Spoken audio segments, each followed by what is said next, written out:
Hey, how's it going, you guys on YouTube? So today's video, I really want to, take the approach of slowing things down on round kicks.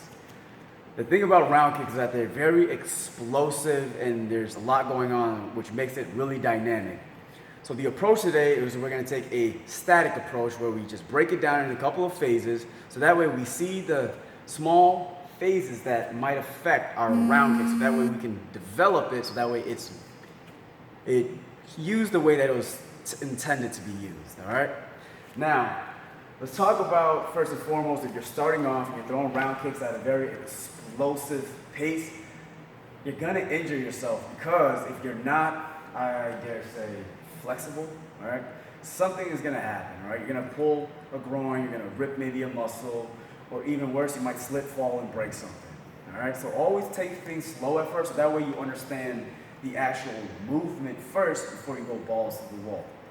Now, the first mistake in round kicks is obviously not turning the foot. All right, so when you throw the round kick, you want to turn your foot, and the next phase is when you throw the strike. When it comes to this point, what we're going to practice mainly is stability, because if you can't stabilize yourself when you're throwing a round kick, you're going to rush it just to get through it. So one of the drills you can work on is just right here, just staying and kicking. If you can stand on the support foot, you're going to definitely be able to throw a kick pretty strong. All right? Static moment right here. Just practice your balance. Now, as you can see, my hips are turned over and they're not like this, facing forward. Turn your heels towards your target and turn your foot sideways, so that way you can at least develop the pattern for when you throw the round kick. All right. Hopefully you can get that down pretty well.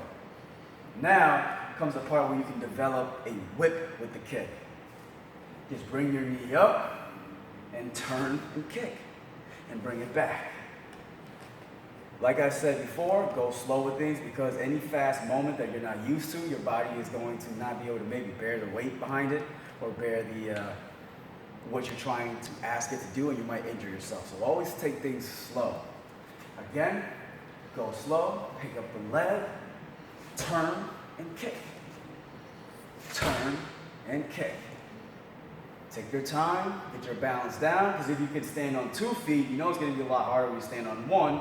If you can stand on one pretty good, you're going to develop a good round kick. All right. Mainly, my suggestion for you is to enjoy yourself, all right? Have fun doing it, and take things slow, because martial arts is a journey on self-improvement physically, learning how your body responds to what you're asking it to do, and it's all about balance, all right? Hopefully you guys enjoyed this video. See you later.